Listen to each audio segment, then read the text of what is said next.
Grand Dialogue. Sigeka Foba.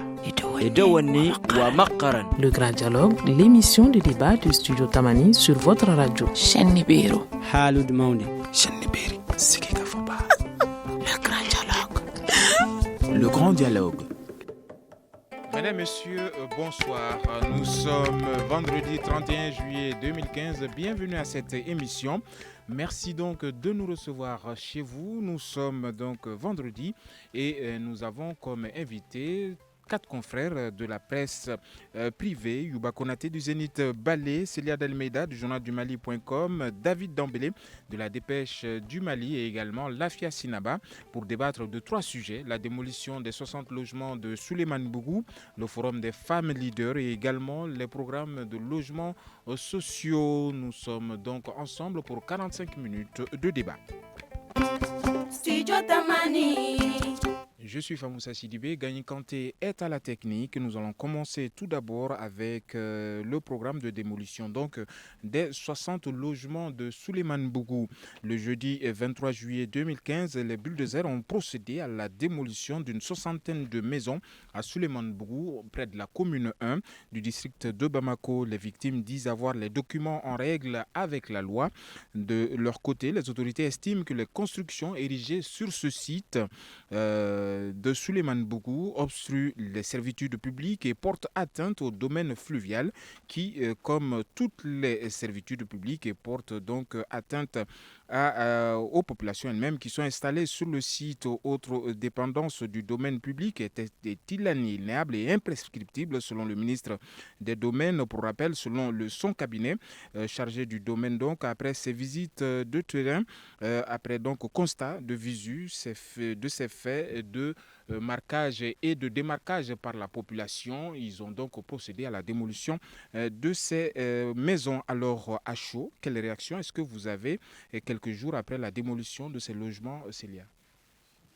Bonsoir à vous, bonsoir à tous les auditeurs de Studio Tamani. Quelle est ma réaction? Eh bien, déjà une réaction de tristesse, c'est normal quand on voit des images de maisons détruites. On est un peu peiné pour les propriétaires de ces maisons. Mais encore une fois, la loi, c'est la loi. De la lex, c'est de l'ex, tout simplement. C'est ça ma réaction. Oui, à ce niveau, comme ma brillante consoeur l'a dit, la loi, elle est dure, il faut l'appliquer. Mais je pense que cette même loi, si elle s'applique, elle doit s'appliquer à tout le monde. Et malheureusement, tel n'a pas été le cas. Et c'est regrettable. Alors, David?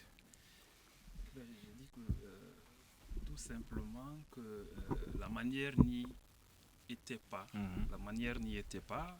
On parle de loi, bien sûr. Je suis d'accord avec ma consoeur Célia, mais cette même loi permet d'obéir à des procédures. Et donc, en la matière, les procédures n'ont pas été respectées, comme l'a laissé entendre le ministre des Affaires foncières lors de sa conférence de presse. Je le dis pour beaucoup de raisons que je vais énumérer. Alors, Youba, réaction.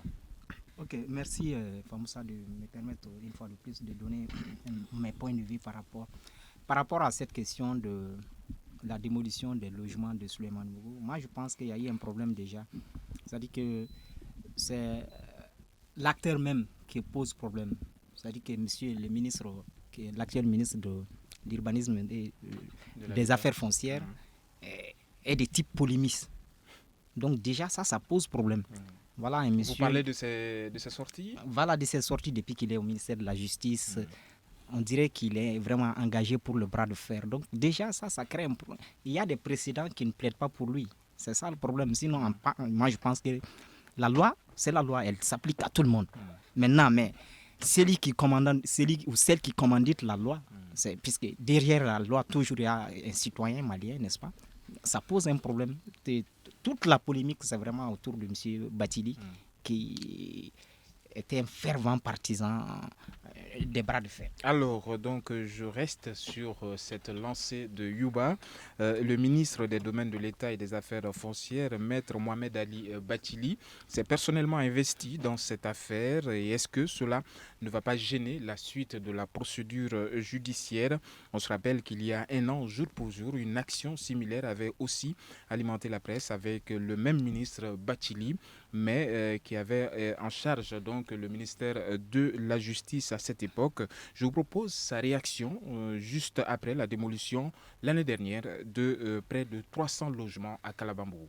Ils ont cassé les lieux sans même demander au procureur qui veille sur l'ordre public. On sait même en matière de droit que pendant des saisons délicates comme l'hivernage au Mali, on n'expulse pas quelqu'un. Vous avez entendu ici, on vous a dit qu'une petite fille est morte suite au fait qu'on l'a jetée dehors avec sa mère sous la pluie et qu'elle n'a pas survécu à la maladie qu'elle a attrapée. Donc le procureur n'en a été informé que lorsque moi je l'ai appelé pour lui dire est-ce que vous êtes au courant de ce problème? Il m'a dit non et je lui ai donné les dossiers. Nous l'avons lu ensemble. On était étonnés que pour l'exécution d'un jugement portant sur 2 familles, on ait cassé tout un village. Vous voyez, c'est des malades. C'est pas moi qui lui réserve un sort, mais la loi lui réserve un sort et je tiens à ce que la loi s'applique. On a l'habitude de dire la loi est dure, mais c'est la loi. Dura lex, sed lex, et on va l'appliquer dans toute sa rigueur et rien que sa rigueur. Tout le monde répondra de son comportement dans ce dossier-là. Alors, vous l'avez entendu, le ministre de la Justice de l'année dernière qui s'exprimait, qui s'indignait contre la démolition de près de 300 logements. Aujourd'hui, lui-même, il est au cœur d'une affaire de démolition. Vous l'avez donc entendu. Selon lui, les décisions de démolition obéissent à des règles, mais en une année d'intervalle, le ministre aurait-il lui-même oublié ses propres règles? Voici sa réaction après la démolition il y a quelques jours de ces 60 logements de Soso Souleymane Bourou.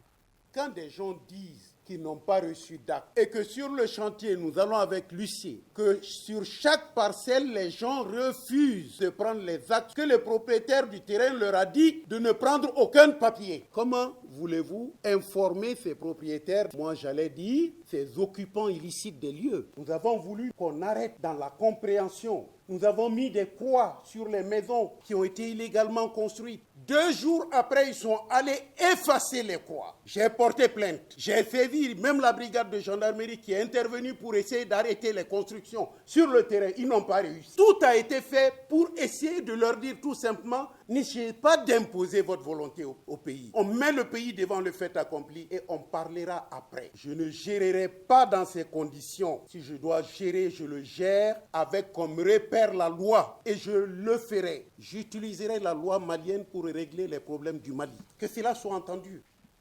Célia, réaction après ces 2 propos? Je pense que les contextes sont différents. Je sais que mes confrères ne vont pas être d'accord avec moi, mais je ne dis que ce que je pense. Je pense que les contextes sont différents. Il y a un individu qui s'est levé de lui-même il y a 1 an parce qu'il n'était pas content avec une situation. Il a pris une décision, il avait les moyens et il a posé un acte qui a eu des conséquences assez déplorables. 1 an après, donc, le ministre Bathily fait mettre en œuvre une opération de démolition parce que c'est ça, de logements, mais de gens qui étaient informés depuis 2008, pour la plupart, qui n'avaient pas le droit d'être là. Je pense que, encore une fois, cette situation est déplorable. Il est vraiment dommage qu'on en soit arrivé là.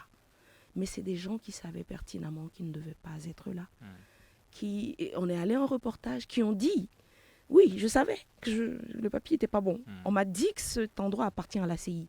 Mais il y a un autre propriétaire qui est à côté qui m'a dit, si je construis, personne ne va oser me chasser. Alors, juste un détail, ce qui nous a fait, qui a fait que nous avons proposé ces 2 extraits à des dates différentes, c'est justement l'hivernage. C'est la question de l'hivernage. Des familles sont dans la rue. Je le sais bien. En fait, d'après ce que j'ai compris, encore une fois, je ne parle qu'à mon niveau de connaissance et de compréhension, d'après ce que j'ai compris, ceux qui sont dans ces maisons ne sont pas, à Souleymane Bougou, ne sont pas les propriétaires des maisons. La plupart des gens sont des Maliens qui habitent ailleurs ou qui sont à l'extérieur et à qui on a vendu de manière frauduleuse ces terrains. Nous avons reçu des victimes ici. Des victimes ici qui étaient dans les maisons. Qui ont été réveillées par les bruits des bulles déserts.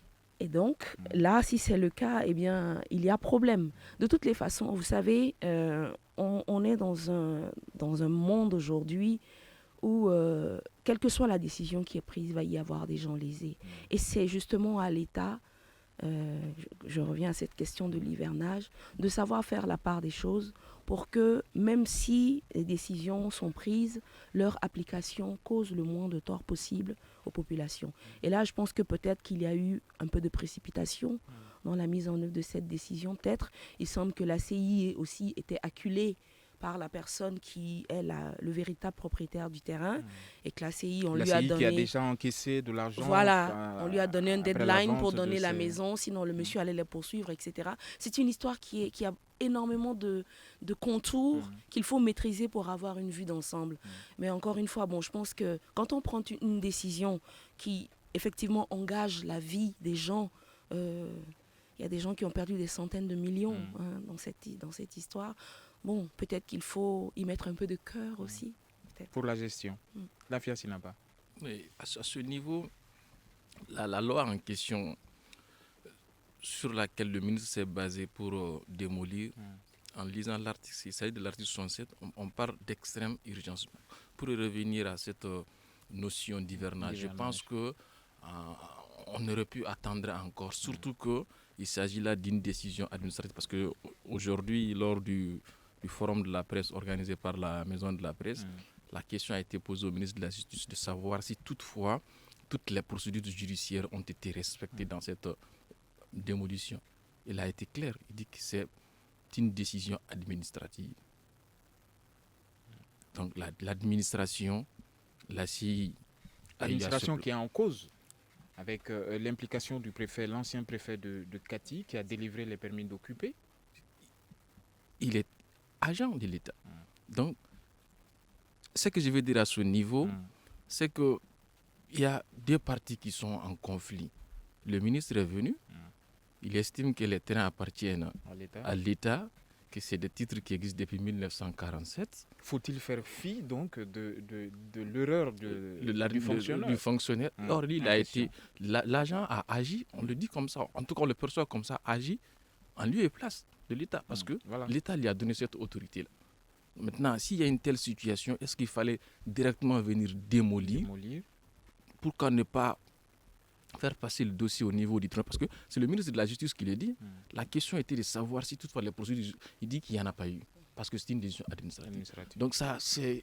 Et je ne sais pas s'il y a un lien, mais le même ministre de la Justice, j'ai eu un document, une lettre, à la date du 23 juin, lettre dans laquelle il demandait à tous les procureurs généraux, aux procureurs, aux juges à compétence étendue, de faire tout pour tenir compte de cet aspect afin de donner un visage humain à notre justice. Je pense que à ce niveau, cela pose quelque part le problème de la solidarité au sein de l'équipe gouvernementale.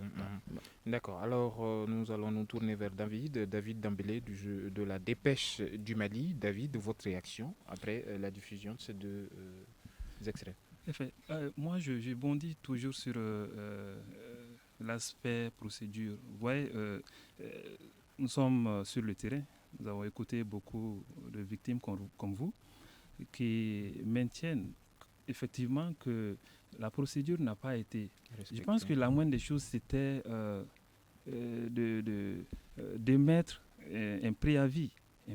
Et nous avons eu des témoignages qui font état qu'il n'y a pas eu de préavis. Même si c'est sur la base d'une décision administrative, je pense que le préavis, c'est quand même un préalable. Vous l'avez dit, il y a des gens qui vivaient sous leur toit et qui ont été réveillés par des bulldozers. Donc, Adama Diakité, que je vais citer, avait fait un investissement, hier tout près, je suis allé le voir, il a fait un investissement de près de 100 millions sur son terrain. Donc, il maintient qu'il n'a pas reçu de sommation de quitter et il a été surpris, tout comme les autres. Donc je pense que ce ministre qui s'est dit légaliste devrait s'atteler à ça. Moi, je suis désemparé quant à la formule qu'il utilise pour vraiment conduire ce portefeuille-là. tout comme beaucoup de Maliens, les victimes également. D'accord. Nous allons observer quelques secondes de pause avant de passer la parole à Ayouba pour sa réaction après la diffusion de ces 2 extraits du ministre Bati. Vous écoutez Studio Tamani, votre avis nous intéresse. Écrivez vos commentaires et suggestions sur la page Facebook et dialoguez avec nous. Studio Tamani, c'est aussi les réseaux sociaux. Studio Tamani, comme tous les vendredis, invite les confrères de la presse pour débattre des questions qui ont animé donc l'actualité de la semaine. Aujourd'hui, nous planchons sur 3 sujets. La démolition des 60 maisons de Souleymane Bougou, le forum des femmes leaders du Mali qui s'est tenu cette semaine et également les programmes de logements sociaux au Mali. Plus de 2000 logements ont été attribués donc à des citoyens. La cérémonie s'est déroulée hier, mais pour l'instant, nous restons sur la démolition des 60 maisons de Souleymane Bougou et nous avons diffusé 2 extraits du ministre Bathily et nous attendons la réaction de Youba Konaté juste après la diffusion de ces extraits. Youba, à vous. Ouais, ok, merci une fois de plus, Famoussa. Oui, dans le commentaire que vous venez de faire passer, vous avez vu vous-même, n'est-ce pas, le ministre est pris à son propre piège, c'est ses mots à lui, il parle d'hivernage. Et ironie du sort, c'est pendant cette même période exactement qu'il démolit. Donc, vous comprenez, c'est-à-dire que moi j'ai l'impression que dans ces pays, les gens font comme s'ils n'étaient pas là. C'est-à-dire que comme si tout venait de commencer il y a 2 ou 3 jours. Non, nous sommes tous là. Tout le monde sait ce qui se passe dans ces pays. On est témoins de l'histoire. On est tous témoins de l'histoire. Les papiers, les trucs, tout le monde sait ce qui se passe. Mais on utilise la langue de bois. Les gens, ils viennent, ils disent non, c'est ce qui est en faute, tout le monde le sait. La corruption, des trucs, c'est global, c'est un système, c'est structurel. Tout le monde le sait. Mais on fait comme si, non, il y a un monsieur... Et l'autre là, le ministre, je l'ai dit dans ma première intervention, et rien ne plaide pour lui. C'est-à-dire que le ministre Bathily. Le ministre Bathily, vous êtes là dans le populisme, dans la politique, dans tout est mélangé. Voilà. Il veut lui se faire des sommes. C'est ça le problème. Et quand David dit qu'il y a un monsieur sur le truc qui a investi près de 100 millions. Il y a d'autres qui ont investi plus de 200 millions. Voilà, il y a un problème. Voilà. Du fait qu'ils avaient des documents délivrés par la préfecture voilà, de c'est ça le problème. Puisque ceux qui sont en cause, c'est-à-dire que ceux qui sont aujourd'hui dans le collimateur, ils ont des papiers. Voilà, il y a des papiers partout. C'est ça le problème. Maintenant, mais c'est ça de faire là, c'est quoi? Il faut qu'on se pose des questions. C'est quoi? Et on dit, il faut que force reste à la loi. Que la loi est dure. Mais quelle loi? La loi est dure, mais elle s'applique à tout le monde. Mais quelle loi? On ne manipule pas la loi. C'est ça le problème. Nous sommes encore à ces stades. L'AFIA voulait réagir. Oui, c'est par rapport à ça. Parce qu'à un certain moment donné de la vie, l'individu, l'être humain doit être conséquent avec lui. Et il faut dire que ce que le ministre Bathily a fait n'est pas conséquent. Parce que vous ne pouvez pas l'année dernière dire qu'on a démoli, que ce n'est pas bien. Et l'année prochaine, l'année suivante, les mêmes circonstances. Le ministre a même qualifié ceux qui ont démoli de fous. Et lui aussi se trouve dans cette situation aujourd'hui. C'est là où je dis qu'à un certain moment donné, il faut être conséquent avec soi-même. Voilà. Alors, David. C'est-à-dire que c'est la personne, ce personnage à polémique que constitue Bathily. Vous savez, il fait comme s'il n'y a jamais eu de loi au Mali. Il fait comme s'il est l'apôtre de la législation, qu'il n'y a jamais eu de règlement, si ce n'est pas sous lui son air. Donc c'est ce qui me frustre davantage. Moi, j'ai rencontré des gens sur le terrain qui n'étaient pas des victimes, qui disent qu'ils ne comprennent pas. Et vous m'excusez, ils ont même qualifié le ministre de fou. À un moment, j'ai dit, mais ils ont de bonnes raisons pour le faire. Donc, toujours est-il que la manière de faire n'y était pas. Alors, Célia, quelque chose d'autre? Je pense que, en fait, dans cette histoire, tout le monde a raison. Et maintenant, il faut trouver qui a tort. Parce que il y a un niveau de responsabilité auquel, quand on arrive... Voilà, justement, oui, c'est ce que je suis en train de dire. Quand on arrive à un niveau de responsabilité, il y a ce qu'on appelle aussi le courage politique. D'accord? Maintenant, est-ce que le courage politique, c'est d'aller casser les maisons? C'est vrai que tout le monde a décrié, Youba l'a dit, il y a un problème de corruption, mais incroyable. Nous avons des problèmes sur le foncier, c'est vrai. Maintenant, est-ce que quand il y a un problème sur le foncier, est-ce que quand des gens vont se mettre sur le terrain de quelqu'un d'autre, c'est au ministre de prendre une décision administrative et d'aller casser des maisons?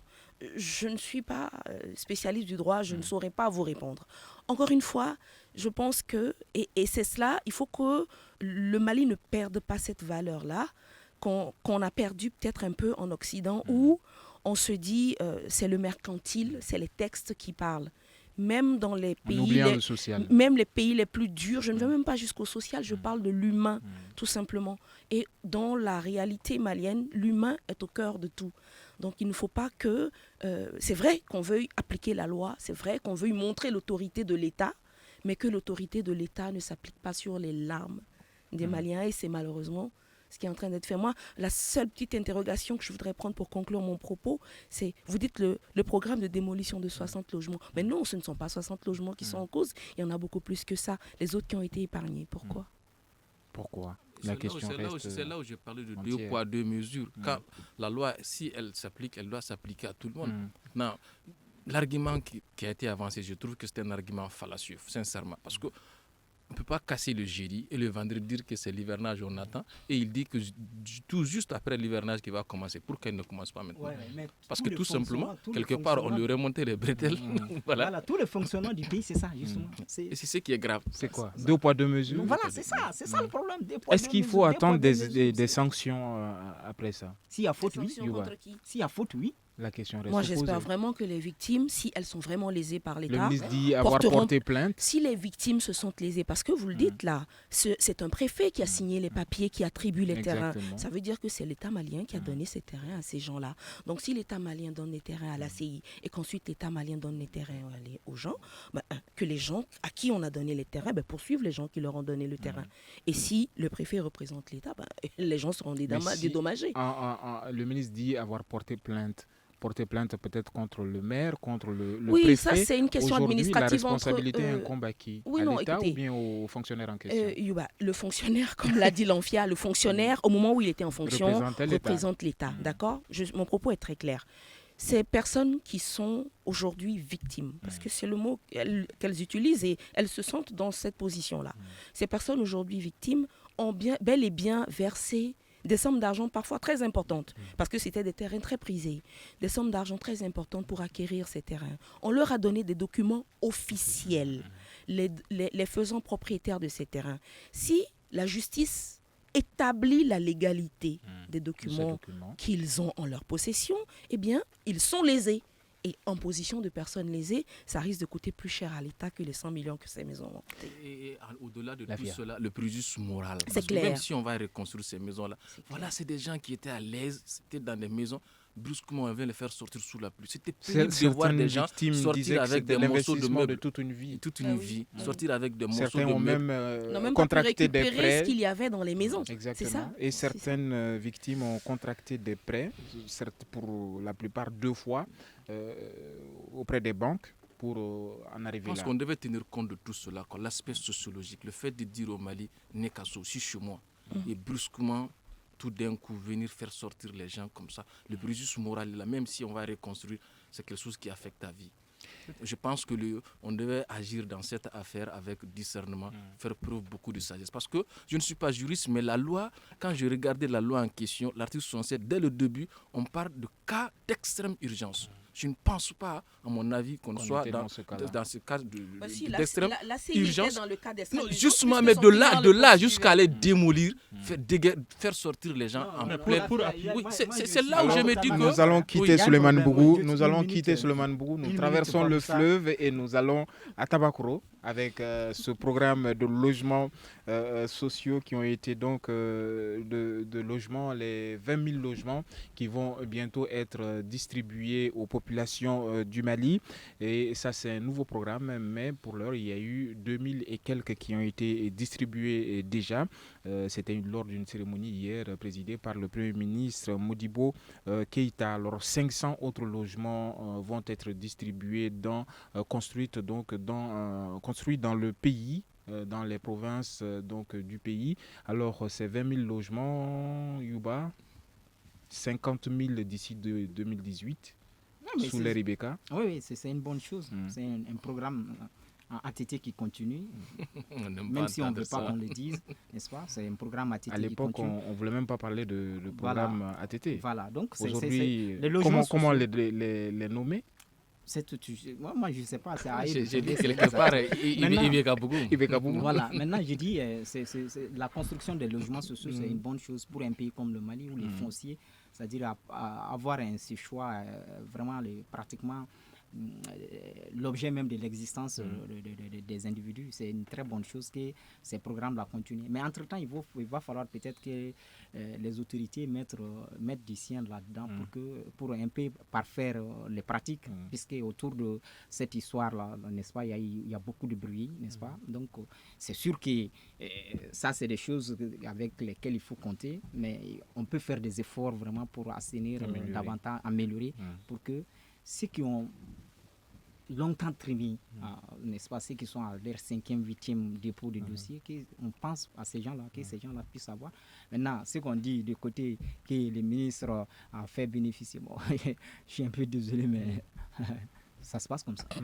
Alors, l'AFEA, À ce niveau, les conditions déjà avaient fait l'objet de beaucoup de polémiques, les conditions de candidature. de candidature, effectivement, jusqu'à ce qu'on a dit qu'on ne doit plus parler de logements sociaux, mais de logements commerciaux, compte tenu du coût.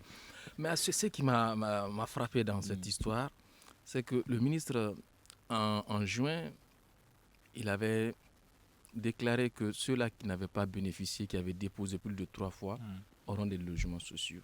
Mais seront prioritaires. Donc, ils seront bénéficiaires, entre guillemets. Mais bizarrement, il y en a qui ont postulé pour la première fois. Qui ont eu, et d'autres qui ont postulé plus de 7 fois. Parce que le président, il y a un collectif qui a été créé, il y a parmi eux des gens qui ont postulé plus de 7 fois. Et il y a même, sur Internet, j'ai vu la réaction d'un monsieur qui a mis son numéro de dossier, qu'il a postulé. Il est à sa 7e fois, il n'a jamais eu. Quelque part, et comparer tout cela à tout ce qui s'est dit autour de la liste des gens qui ont eu plus de 2 fois, 3 fois. Je ne sais pas si c'est une erreur, en tout cas, il y a des noms qui sortent. Est-ce que ce n'est pas le statut aussi qui pose problème? Il y a des particuliers, il y a des fonctionnaires. Est-ce que les fonctionnaires, dans ce que dit le ministre, les fonctionnaires ne sont pas les personnes mises en avant dans ce programme? Ah, mais au début, on n'a pas évoqué on a cela. globalisé. On a globalisé. On a dit logements sociaux pour les Maliens. Et on a invité les gens à postuler. Maintenant, pour revenir à cette histoire de liste toujours, pourquoi? À ma connaissance, depuis que ça a commencé, il n'y a jamais eu cela. C'est-à-dire que des noms sortent ici, avec un numéro, on trouve des bénéficiaires à plusieurs niveaux. C'est là où je me dis qu'il faudrait revoir. Les mêmes personnes qui ont bénéficié plus d'une fois. Plusieurs logements. Pourquoi? Au même moment, il y en a qui ont postulé. Est-ce que ça peut être des erreurs de frappe? Bon, je ne sais pas. On va le mettre comme ça, David. pour le faire bénéficier du doute, le bénéfice du doute. Sinon, en réalité, ça doit avoir une autre explication. Alors, et c'est ce qui est très grave, parce que c'est une promesse. On avait promis aux gens que les critères vont changer, que ça ne sera plus comme avant. Mais malheureusement, ça a été... C'est pire. C'est l'une des situations les plus pires. Carrément. C'est ce qui est très, très grave. C'est pas du tout bon dans la gouvernance. David. Je pense qu'il faut nettoyer à grande eau ces secteurs-là. Et tous les régimes, bon, le dernier régime, l'avant-dernier régime en avait fait son cheval de bataille, au point de susciter des engouements fous autour des logements sociaux. Alors, juste pour dire que le système n'a pas changé. Le fait d'ailleurs que la date de remise des clés soit décalée d'un mois, c'était initialement prévu pour le 30 juin. On est repoussé, le fait qu'on ait repoussé la date. Voilà, des proches du régime ont fait avancer certaines raisons qui ne tiennent pas. Je pense que ça cache mal toutes les magouilles et irrégularités qui sont derrière cette affaire-là. Sinon, comment expliquer les doublons que l'ANFI a dénoncé tout à l'heure je ne peux pas admettre des erreurs de frappe sur un travail aussi sérieux. Voilà, auquel on attend beaucoup de sérieux. Donc dire que vraiment les systèmes s'enfoncent, ça prend de l'eau. Oui, que dire d'autre? Que dire d'autre? La situation est là. Moi, encore une fois, il y a ces projets qui sont financés à hauteur de centaines de milliards. Un argent qu'on prend quelque part et qu'on va devoir rembourser, puisque les gens qui rentrent dans les maisons vont les rembourser. Et que ça suscite autant de frustration, c'est normal. Il y a 1500 maisons, il y a 15 000 demandeurs. Ça veut dire qu'il va y avoir 14 000, c'est ça? Est-ce que j'y arrive? Plus de 50 000 non, d'ici 2018. Il y a 15 000 demandeurs et il y a eu 1500. Ça veut dire 10% de maisons disponibles. Alors, c'est normal qu'il y ait des frustrations. Maintenant que ces frustrations ne soient basées que sur le fait qu'on n'ait pas eu de chance, d'accord. Mais si l'on se rend compte qu'en fait, on a été lésé, que des gens qui ont déjà 4 villas, bien connus dans Bamako, bénéficient de logements sociaux, pendant que le pauvre monsieur qui a son 150 000 francs de salaire, qui paye 80 000 francs, oui, voilà, nous autres là, qui cherchons à sortir de nos 50 000 francs de loyer pour rentrer quelque part où on sait qu'au moins c'est chez nous. Et quand on aura fini de payer, ce sera chez nous, vous voyez. Dans 20 ans. Même si c'est dans 50 ans. Tu sais, quand tu sais que tu es en train de... ça va devenir pour toi. C'est différent que si tu donnes à quelqu'un d'autre. C'est clair. Donc, je pense qu'il faut, encore une fois, et je pense que c'est ce qu'il y a d'essentiel aujourd'hui à remettre dans la tête de ceux qui nous gouvernent. Il faut que l'humain revienne en priorité dans nos politiques. Parce que, quoi qu'on dise, quand on pose des actes qui causent des frustrations, on est dans un monde où les choses vont tellement vite qu'il faut que nous fassions attention. Et le Mali veut se développer, le Mali veut être émergent, mais le Mali ne peut pas être émergent sans ses enfants, sans ceux qui travaillent vraiment. Je ne veux indexer personne. Et ceux qui travaillent vraiment, il faut que ceux qui nous gouvernent leur montrent qu'ils pensent à eux, qu'ils savent qu'ils sont là et qu'ils veulent améliorer leurs conditions de vie réellement. Juste une pause et nous nous retrouvons pour la prolongation de ce thème. Une réaction, un avis, un commentaire. Réagissez sur la page Facebook de Studio Tamani et restez connectés avec nous. Studio Tamani sur les réseaux sociaux pour vous faire entendre.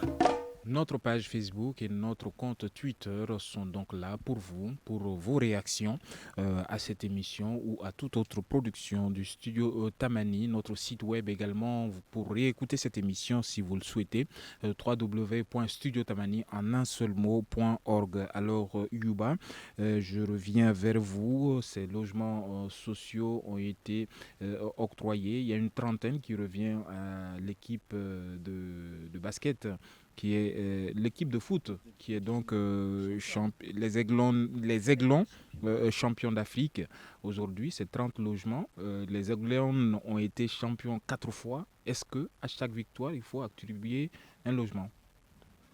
Bon, c'est pas moi qui va m'opposer à ça. Après, les gens je vais me créer des problèmes. Non, ça dit qu'il y a... Bon, nous faisons de la politique de nos moyens. C'est ce qui était plus facile. Il y avait des logements en construction en cours. Voilà, la victoire des Aiglons est tombée. Voilà, on les a fait promesse. Bon, c'est peut-être une bonne chose, puisque même à eux aussi, ça va apporter du bonheur. C'est ce qui est surtout recherché. Les Aiglons sont champions pour la 4e fois. 4e fois.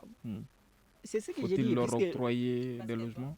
Oui, de basket. De basket, oui, mais le coup est déjà parti. Où on va trouver les trucs? C'est ça, justement. Il y a 20 000 qui arrivent. Ah oui, certainement qu'ils vont faire promesse à ces gens-là sur ce qui arrive, puisque nous faisons la politique de nos moyens. Justement, c'est ça.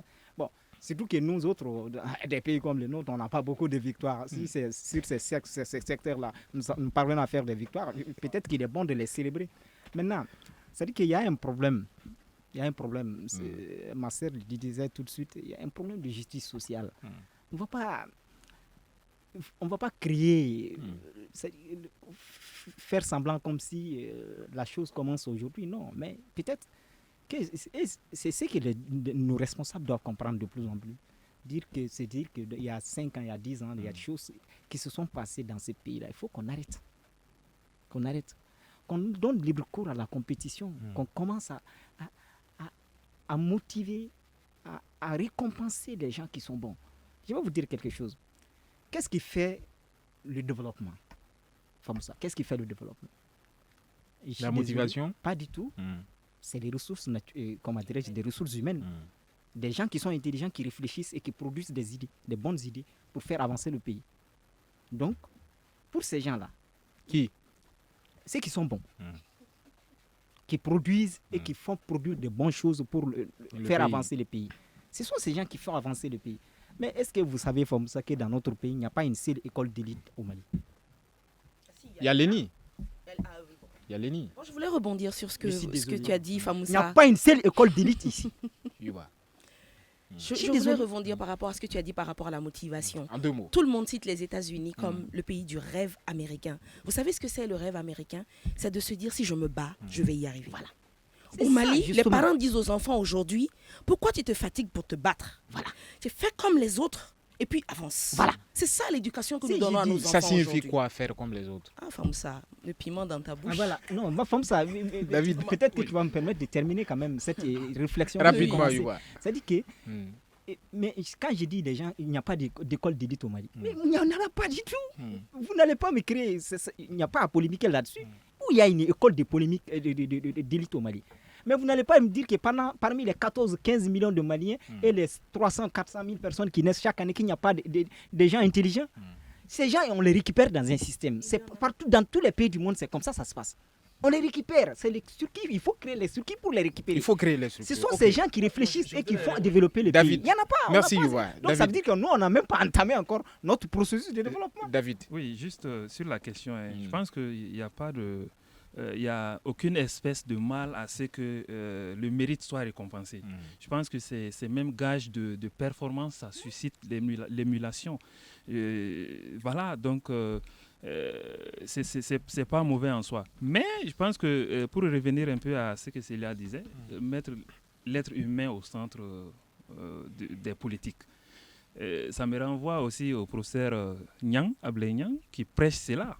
Et mettre l'être humain au centre. Mais la dure réalité est que c'est le dernier des soucis de nos dirigeants. Je pense que si l'être humain était, encore que ce secteur, les logements sociaux, si on pensait davantage aux plus démunis. Hein. On dit logements sociaux. Est-ce qu'ils ont leur part dedans? On parle des F4, F5. Où certainement il faut débourser au minimum 40 000, 45 000 pour quand même pouvoir rembourser. Le Malien, voilà, le Malien démuni, est-ce qu'il peut s'en sortir? Donc je pense qu'il faut revoir cette politique-là et faire en sorte que l'indigène, pourquoi pas, puisse avoir son compte dedans. D'accord. Le Malien moyen. Je voudrais insister sur un aspect. On va peut-être dire que... Pas commercial. Bon, ça a tendance à aller dans ce sens. On va dire peut-être que je vais envenimer, mais ce n'est pas ça. Mais ce qui s'est passé, c'est très grave. Parce que même si on triche, il faut faire avec intelligence. Quand il y avait quoi? Cette année, avec le programme actuel. Les histoires de doublons des gens qui ont eu des F4, des F3. C'est cette erreur, j'ai dit comme cela, parce que il faut faire bénéficier à l'intéressé, comme le bénéfice du doute. Mais il fallait faire autrement. Et ce qui est très grave, c'est des situations qui créent des sentiments de frustration, d'indignation qui poussent à la révolte. Et quelque part, ça doit interpeller le président de la République lui-même. Parce que, oui, il a été élu par les Maliens et dès qu'il a été élu, il a annoncé un certain nombre de mesures. Maintenant, on se demande, toutes ces mesures annoncées tambour battant, qu'en est-il aujourd'hui? Non, mais c'est revenu désormais, c'est bon. C'est bon. Oui. Bon. Je voudrais être rassuré. Nous allons parler des femmes. Les femmes étaient réunies cette semaine pour le forum des femmes leaders qui a vu donc la participation de plusieurs femmes venues du monde entier Cette semaine donc, à Bamako, le forum des femmes leaders, la rencontre réfléchissait sur plusieurs sujets, notamment sur la représentativité des femmes au sein des organes de décision, mais également l'implication des femmes dans le processus de paix enclenché donc au Mali. Mais tout ceci évoque la question de l'éducation de la petite fille au Mali. Alors Célia, que peut-on dire de l'éducation de la petite fille pour l'émergence de la femme? L'éducation de la petite fille est la clé de l'émergence, pas seulement de la femme, de l'émergence tout court. Parce qu'une femme qui est éduquée, c'est une famille qui vit bien. Ça, c'est même pas en milieu, on va dire, occidentalisé. Est-ce que les femmes leaders n'oublient pas ce combat? Les femmes leaders n'oublient pas ce combat. Les femmes leaders ont beaucoup de combats à mener. Elles ont le combat de leur propre valorisation. Vous dites que ceci est la base. Oui, ceci est la clé. De toute façon, si elles ont la chance aujourd'hui d'être leaders, c'est parce que la plupart d'entre elles ont une éducation. Quand je parle d'éducation, c'est pas forcément l'éducation occidentale. C'est pas forcément avoir été à l'école du blanc. Même celles qui ont fait des médarsa ont une capacité de mener les autres. Ou étudier jusqu'à un certain niveau. Ont cette capacité de mener les autres. Donc, ce n'est pas forcément de savoir écrire ou lire. C'est d'avoir une mentalité. L'éducation, c'est ça. Éveiller. C'est apprendre les réalités de la vie et avoir les outils pour les affronter de manière efficace. Et ça, c'est la clé du développement de l'Afrique, c'est la clé du développement tout court. Et les femmes leaders, je pense... Au jour d'aujourd'hui, je souris quand j'entends ce terme femme leader, parce qu'aujourd'hui, toutes celles qui ont la capacité de parler français à la télé se disent femmes leaders. Mais il y a réellement des femmes leaders. Dans nos quartiers, les mamans qui arrivent à mener les tontines, à faire des choses, il y a de vraies femmes leaders. Et je ne veux pas jeter le propre sur celles qui on voit à la télé. Il y en a aussi qui sont extraordinaires, qui font vraiment bouger les choses. Et je pense le mérite qu'il y a aujourd'hui, c'est qu'elles sont des porte-voix. D'accord ?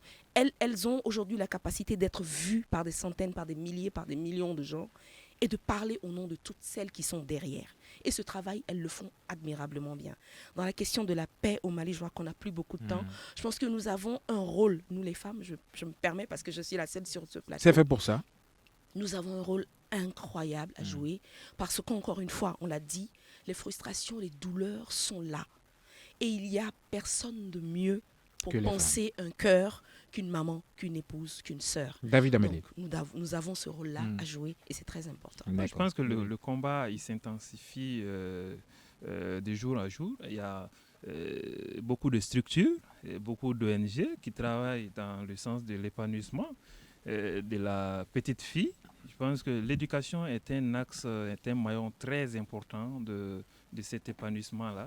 Je pense que les politiques doivent suffisamment soutenir ces combats. C'est vrai que l'État ne peut pas tout faire, mais les organisations non gouvernementales qui sont sur le terrain méritent d'être renforcées, fortement soutenues. Je salue beaucoup le combat de ONU Femmes actuellement qui se bat pour l'émergence, la promotion de la femme. Donc c'est un combat qui est à soutenir. Et effectivement, je pense que l'éducation de la femme, la petite fille, de la petite fille, la femme c'est autre chose. Promet un avenir certain. D'accord. Voilà. Alors Lafia. Comme on le dit, éduquer une femme, c'est éduquer toute une nation. Mais moi, je voudrais faire une petite exception parce que très souvent, quand nos mamans parlent... Attention, il y a une femme à côté de toi. Oui, le 31 juillet. Non, moi, je suis avec les femmes parce que j'aimerais réussir. Quand on célèbre le 31 juillet, il y a un monsieur qui était profondément attaché à nos traditions, mais qui s'est battu aussi pour la promotion des femmes africaines. Je vais parler de Amadou Hampâté-Bâ parce que je me rappelle quand la question lui a été posée de savoir quel est selon lui Amadou Hampâté-Bâ l'avenir de la femme africaine. Il disait qu'il n'y a pas de problème de femme africaine, il y a tout simplement un problème de femme et que l'avenir de la femme africaine, c'est l'avenir de la femme du monde entier. Raison pour laquelle il disait justement qu'il est temps qu'on puisse aller de telle sorte qu'on puisse nettoyer cette différence qui existe entre la jeune fille et le jeune garçon du point de vue de la scolarisation. Merci beaucoup Lafia. Yuba. Oui, c'est sûr que l'éducation de la petite fille est une très bonne chose. Il va falloir intensifier les efforts dans ce sens. Mais Moi, je me méfie de Unifam, contrairement à David. Merci Youba. C'est donc la fin de cette émission. Un clin d'œil à certains de nos grands fidèles, professeur Abdoulaye Niang et également Ousmane Cornio. Bonjour à vous si vous nous écoutez. Merci à vous pour votre constante fidélité, chers auditeurs. C'est donc la fin de cette émission qui regroupait autour de moi Célia Dalmeida du journal du Mali.com, Lafia Sinaba, journaliste indépendant, Youba Konaté du Zénith Ballet et David Dambélé de la Dépêche du Mali.com. Je suis Famoussa Sidibé. Ousmane Diadje Touré m'a aidé à réaliser cette émission. Gagny Kanté était à la technique et Salim Douara était à la régie vidéo. Nous vous disons bon week-end et à très bientôt pour un autre débat. Bonsoir.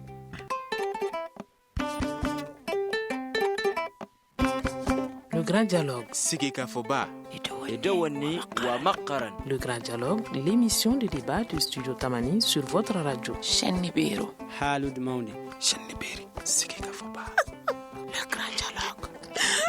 Le grand dialogue.